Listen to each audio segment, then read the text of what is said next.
Hi and welcome to the Business Canvas workshop. I'm Jo McGrath. I'm one of the co-founders of Flourish CIC, and I'm going to take you through an introduction really to the Business Canvas, which some of you may or may not be aware of, but it might be a good refresher for those that have done one before, or if you're completely new to this, then hopefully it gives you a little bit of an insight into what it is and what the advantages are of it and the work that you need to do to populate it. So I'm one of the co-founders of Flourish CIC, and we are a network of peers that come together to share information, share insights, share learning, and we support people through mentoring and seed investment opportunities. And really, we're really passionate about enabling people to set up social ventures that bring about some kind of positive change in the world. But we like to do that with a model that encourages people to make profit because they can put that towards delivering purpose. And we also encourage people to have organisations that are supportive of people and place. So welcome. I'm just going to go through this presentation, and then there'll be opportunities for us to pause, and there'll be opportunities for you to write things in the chat function as we go along. So, a bit about Zoom ground rules. Just because there's quite a lot of people on the call today, I just want to make sure that everyone has their microphones muted. It just means that I won't get any feedback or echoing as this progresses. If you do want to speak, then just simply switch off your mute button, unmute yourself, and get my attention. The other way to communicate is via the chat function, which I'll be keeping an eye on as we go along. So if there's any questions, I can pause the presentation and deal with your inquiries. So just to start with, I'm not sure if you're familiar with business planning, but if you are and you've got some thoughts on what you think a business plan is, if you could just drop those into the chat function. So what's a business plan? Why would we have one? What's useful about it? Have you ever been asked for one? What do you think it entails? What should be in a business plan? So just drop some thoughts and ideas into the chat function. That'd be fab. I'll give you a couple of minutes to do that. Thank you.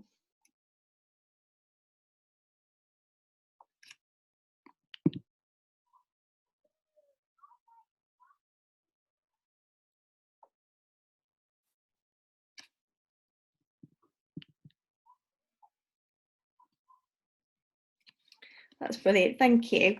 So yeah, as we've highlighted, it really is, what do they say? If you fail to plan, you plan to fail, or the other way around. But yeah, basically it's about having a set plan really for the successful operation of your business. And when I say business, I include in that a lot of different variations on that. So social enterprise, social venture, charity, voluntary organisation, campaign, project. So all those fit within the term of business as far as I'm concerned on this this presentation, because the canvas can be used for a number of different types of organisation, and that's what I like about it. However, it does have some very kind of perfect functions really for those that are operating in the social business world. There are business canvases for your more traditional shareholder type businesses, so those that are making profit for shareholders, but whereas the social business canvas has some additional elements which makes us think through things like what value are we creating, and also splits up who our customers might be and our beneficiaries might be, and I'll explain that as we go along. But yeah, I think business planning, to me, when I first encountered business planning, it did feel very overwhelming, to have a blank sheet of paper to then start populating. I just felt that was quite overwhelming, and it can go on and on and on, which is fine, but it's not very accessible. It can soon be out of date because by the time you've written your business plan, you may have the markets may have changed. You know, can you imagine writing a business plan just before COVID, and then not being able to realise that business plan and all that hard work and effort being put into there. It can sit in a drawer or on a shelf, which isn't great, because what use is it to anyone? It's not really a working document, and it can become a burden rather than a help. You know, it can be something that's niggling in the back of your mind, thinking, oh, I haven't done that business plan, and you can start to feel quite negative around it. Whereas, it can become, like I say, a burden and not help. And it's hard for people to give feedback on, because if you give someone 30 pages to look through, how likely are they to be able to find the time to do that for you? So there comes in the sort of advantages of a business model canvas. And I find this really helpful because it's easy to understand, it's on one page, it's focused, it just keeps your mind focused. It's customer focused, so it forces you to think about what value you can bring to your customers. And with it being all on one page, it shows the connections between the different activity that you need in order to get your business off the ground. It's hard to do that in a traditional plan because it can be several pages long, as I mentioned before. And what I do love about the social business model canvas is that it does describe how you create, deliver and capture value. So more on that shortly. So this is what it looks like. This is the plan on a page, and as you can see, there's a number of different areas to populate.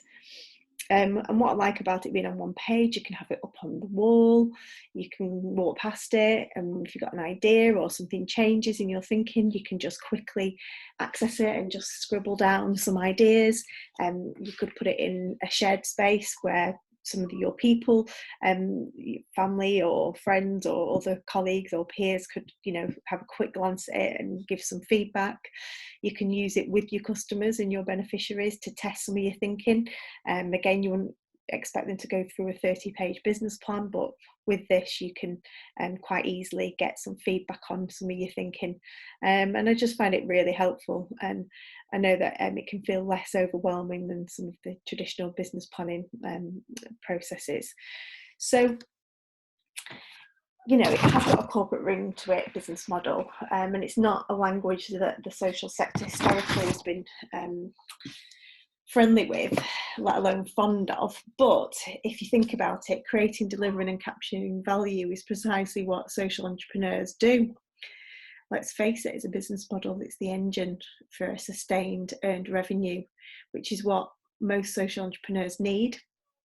You don't want to be stuck into an endless cycle of grant writing proposals and worrying about next month's cost to be covered. And you want to approach your social enterprise through the lens of a business model, seeking beneficiary-centered solutions. The business model canvas is your business's blueprint. Once you strip away all the fine-tuned details, this is basically the nuts and bolts of your organisation and how it will deliver its value and hopefully its profit.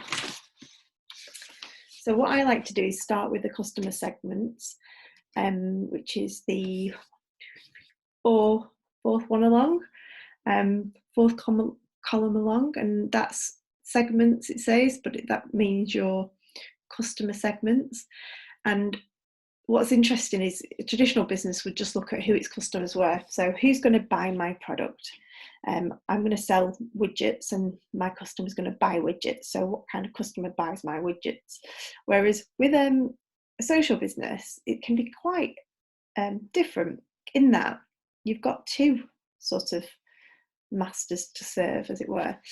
You've got your customers, so those are the people that will actually pay for what you are delivering, and you've got your people that benefit from that purchase, which is your beneficiary.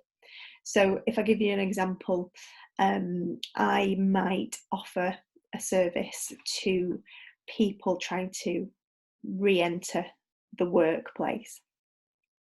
My beneficiary would be somebody that is not in work or struggling to get into work, has some issues around accessing work. So I'm offering them that service, but that beneficiary might not be in a position to pay for that service.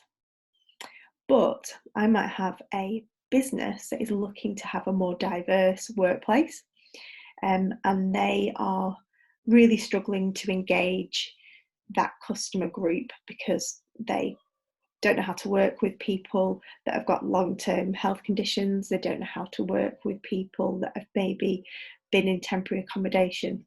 So they're looking for somebody who can help deliver a service or a program to engage that type of beneficiary.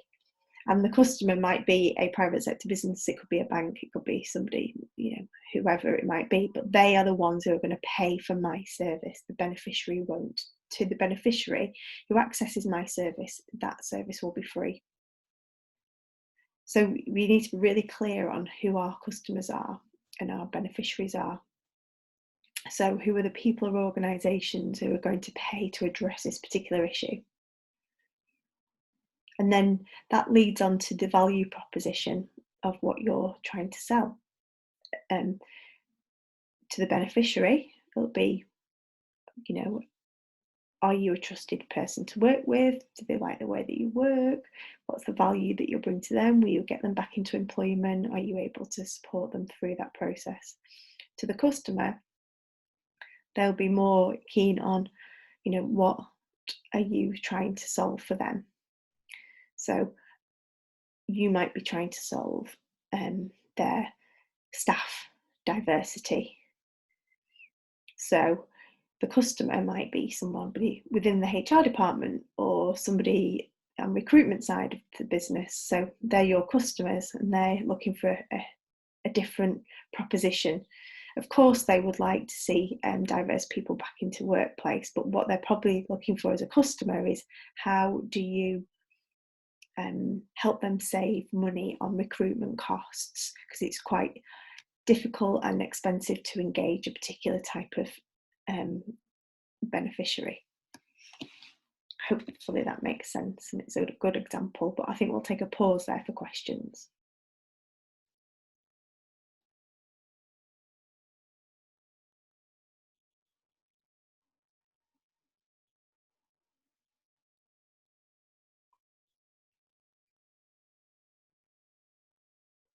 So once you've understood really who your beneficiaries and customers are, then we need to try and find a way in which you'll engage the beneficiary or the customer. And these are what we call channels. So how are you reaching your beneficiaries and customers? Now, your beneficiaries, you may find them through job centres, if we're using the previous example of trying to engage people back into work or training. It could be through community centres, it could be wherever those beneficiaries are most likely to access information. So it could be Facebook, it could be Twitter. So you have to have a real think about who your beneficiaries are and how they would engage with such a programme in order to reach them. Your customers, you probably wouldn't find private sector business customers on Facebook perhaps, but you might find them on LinkedIn. So that might be a different channel in which to find your customer. So if you're looking for organisations that are struggling to recruit a diverse and talented workforce that reflect their business, then you're probably likely to meet those types of people or those customers or reach them on LinkedIn, or indeed business networking events such as the Chamber of Commerce or various others. But to reach your beneficiaries, if you were to go to a Chamber of Commerce networking event to try and find people that are out of work, then that wouldn't work. You'd have to go to somewhere where the beneficiaries are. So there'd be a very different strategy for engaging customers and a very different channel in which to do that than there would be for engaging with beneficiaries of the end product, the end service. So you really have to give some thought around that. And sometimes you have to be really creative in reaching them. You need to consider, particularly around beneficiaries, are they literate in using mobile technology? Have they got access to various ways and means, particularly online? We've still got a lot of digital diversity in terms of who can access digital stuff and who can't. So just think about that. And we need to think about those at the start because they can be overlooked. And then you create something that is really, really beneficial, but actually nobody turns up to your event or program, and therefore you then fall into a bit of an issue with your customer because they're expecting some outcomes, and you know, you're not meeting those outcomes. So you have to really give a lot of this some thought.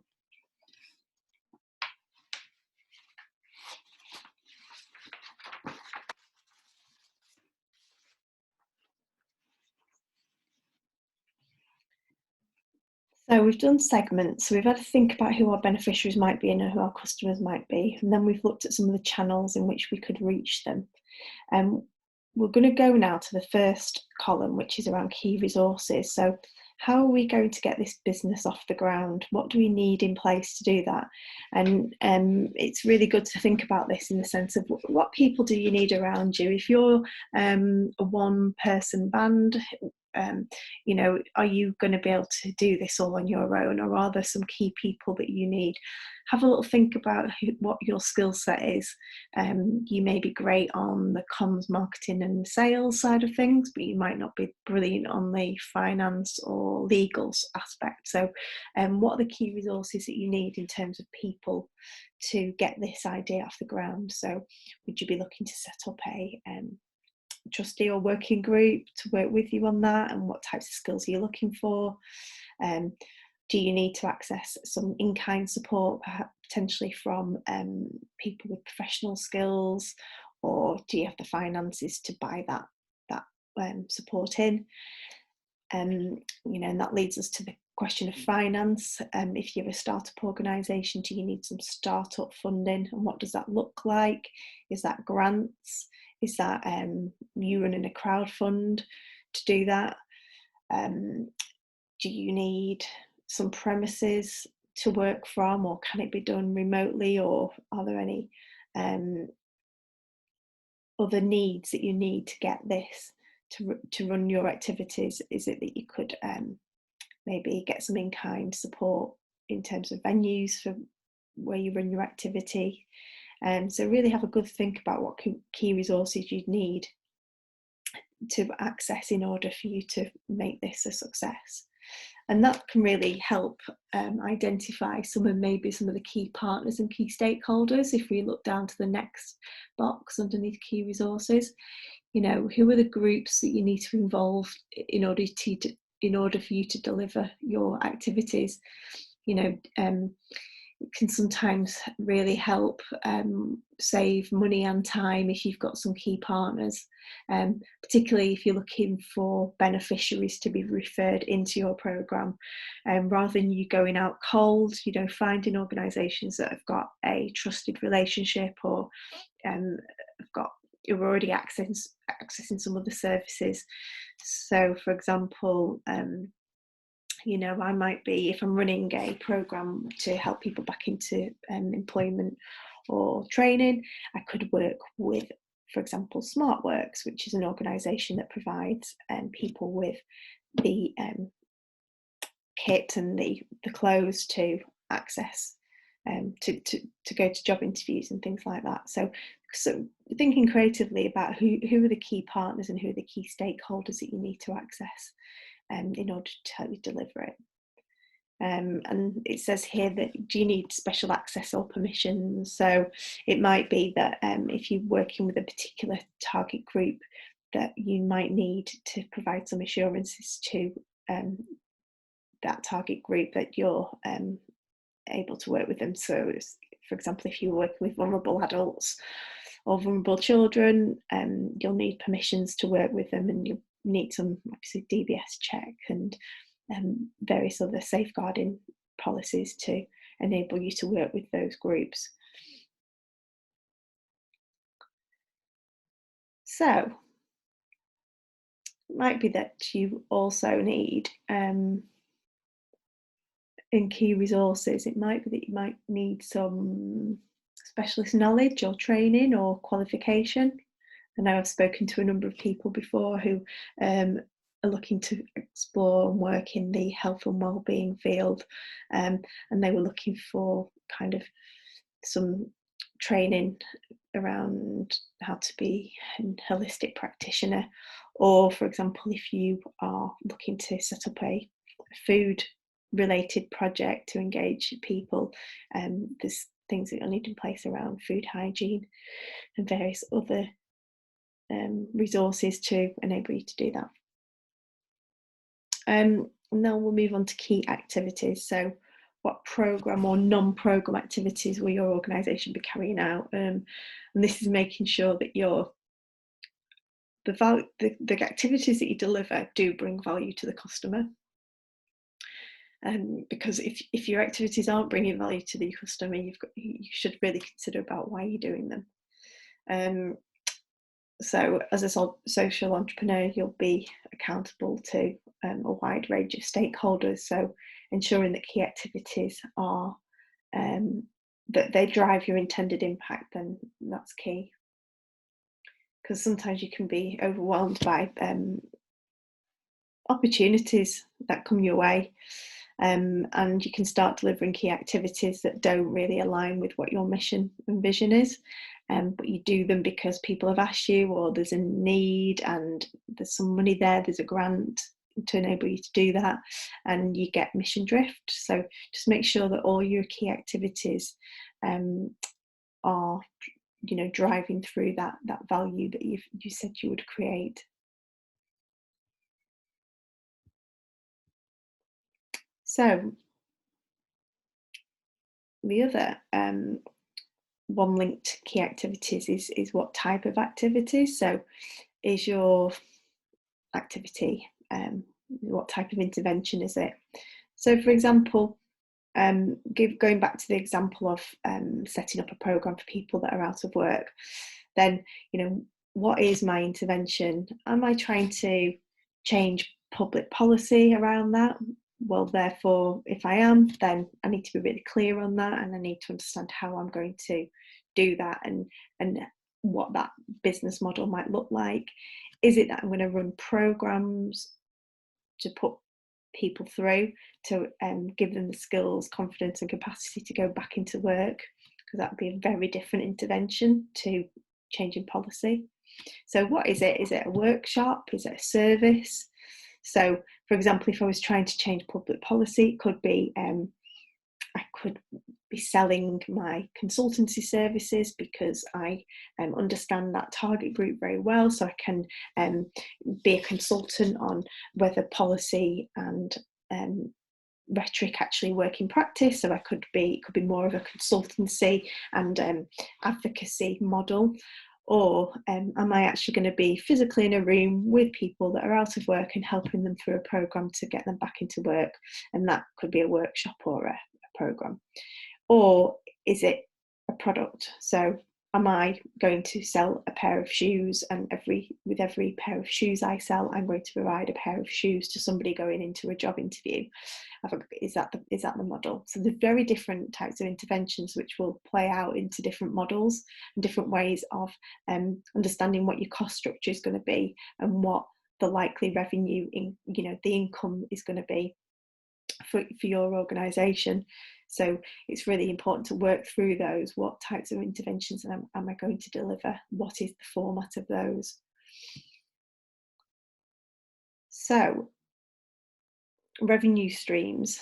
So who's going to pay for this stuff? So for example, going back to, I'm trying to get people back into education and training.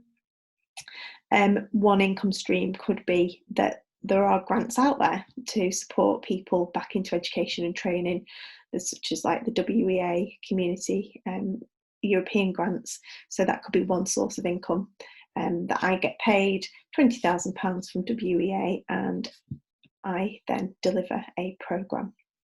It could be that I've got a number of customers. So if the customers are businesses looking to diversify their employee, kind of who they employ, then it could be that they sponsor a programme, a bit like the back to work kind of program that business in the community run, and that's done through businesses paying a membership and sponsoring a program, and then that covers the costs for that program to run. Or it could be, if I was selling a product, for example, it could be from the sales of that product. So the sales of shoes, I use that money that comes in to help me deliver programs to help people back into employment and training. So they're all linked up. All these activities here, the types of intervention, the key activities, who my customers are, who my beneficiaries are, how I reach them, are all tied back to how I make my money, to enable me to do this social value work. So just have to think about what your revenue streams might be. It could be that your revenue streams, if you have a community cafe, and the profits of which go to supporting people back into education and training. So my revenue would be my sales revenue of teas, coffees, cakes, etc. And then it's helpful just to break down what percentage of revenue streams are. And again, revenue streams can be diverse in that you could have many different ones. So I could be running a community cafe, and the sales of my coffees, teas, cakes, etc. go towards running programs to get people back into education and training. But I could also, alongside that, have be running a crowdfund to support me to create a takeout service. So I could be getting money in to invest in creating a takeout service that will increase my sales, which will then help me support my beneficiaries. It could be that I've got commissioned work alongside that, so WEA pay for me to support those people on work experience or work placements within the cafe. So that could be another revenue stream alongside my sales of the product. And then again, there might be things that I've been thinking, I'd really like to go beyond my training programs and do some more lobbying work with central government around job opportunities for people who've been long-term unemployed. So I'm going to go for a grant because I want to be able to do some further research on what the issues are for people, and that could be another revenue source. So the revenue can be very mixed. So it could be 10% sales of product, and then 30% commissioned work, and then 70% grant. But we really need to understand, break down the revenue sources, because then that will enable you to see where the risks might be.